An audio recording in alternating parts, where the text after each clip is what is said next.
Today I will be telling the story of Mustache Baby, written by Bridget Hios and illustrated by Joy Eng.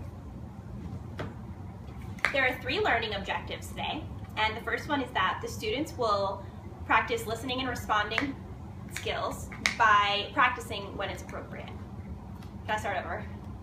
Oh, I was in the start over, right, okay. Today I will be telling the story of Mustache Baby by Bridget Hios and illustrated by Joy Eng. There are 3 learning objectives for today's lesson.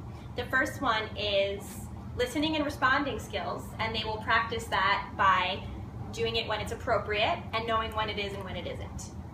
They will also be actively engaged in a group reading activity with purpose and understanding.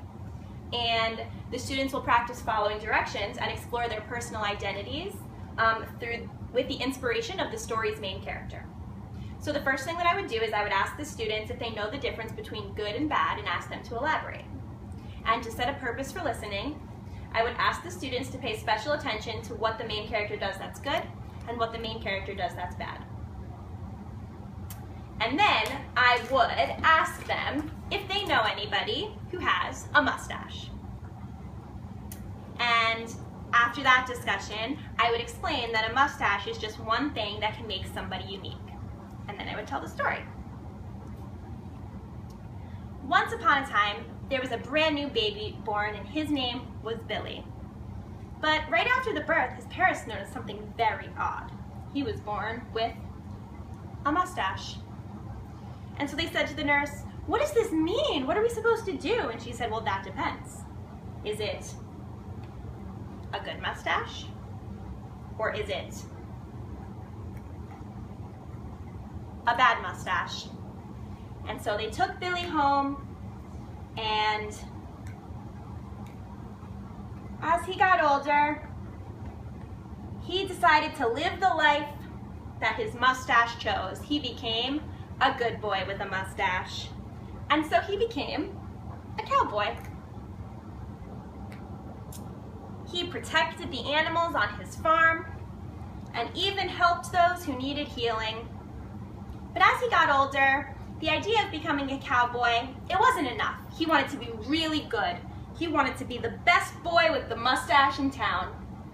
And so he became a man of the law. He started by stopping speeders on their bikes in the neighborhood. He outlawed gambling when his parents played Monopoly.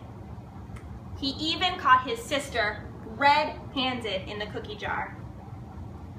But Billy got older, and things started to change. His mustache started to curl up at the ends, and it happened. His mother's worst nightmare came true. He grew a bad guy mustache. He became a catnapper, a serial criminal. He even pulled off a piggy bank heist. And just when you thought it couldn't get any worse, Billy became a train robber so heartless he even stole the tracks. And it was terrible, but his mother had had enough. And she threw him right to his crib in jail. And let me tell you, jail is no place for a baby. He cried and counted down the days, and he realized, this isn't right. I want to be a good boy. And so he tried with all his might to grow a good boy mustache. One day he woke up, wiped his tears, and it was back. Oh, and his parents were so proud of him. He had chosen the life of a good boy. His mom busted him out of jail. And they said, "You know what, Billy, we are so proud of you. And good boys, they get to have friends over. And we just had a new neighbor roll into town. And we think you two should have a play date. But this wasn't just any friend. There was something strange about him. And let me know if you can tell what it is."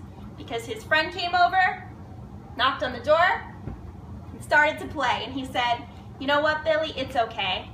Everybody has a bad mustache day now and again. The end. And so then, of course, the children would be laughing. And so the next thing that I would do is say to the students, we would talk about what did Billy do that was good, what did Billy do that was bad, and why did he choose to be good in the end. And then I would put the book, the felt board, the figures, and even my mustache glasses in the literacy center for them to explore later during their center time. And as an assignment, I would hand out these mustache papers and ask them to choose one. And ask them to color it in, but not just color it in for fun, but rather to color it in and explain that we saw what a good guy mustache looks like, and we saw what a bad guy mustache looks like. Now I want them to draw a mustache that represents them and what makes them unique. So it could have hearts, stars, rainbows, basketballs, race cars, whatever you think makes you unique. Because all of the mustaches are going to be different, just like each and every one of the children. And so, then they would come up and they would present about being an individual. And we would cut it out, glue it onto a popsicle stick, and they could present their mustache to the class and about what makes them special. That's all.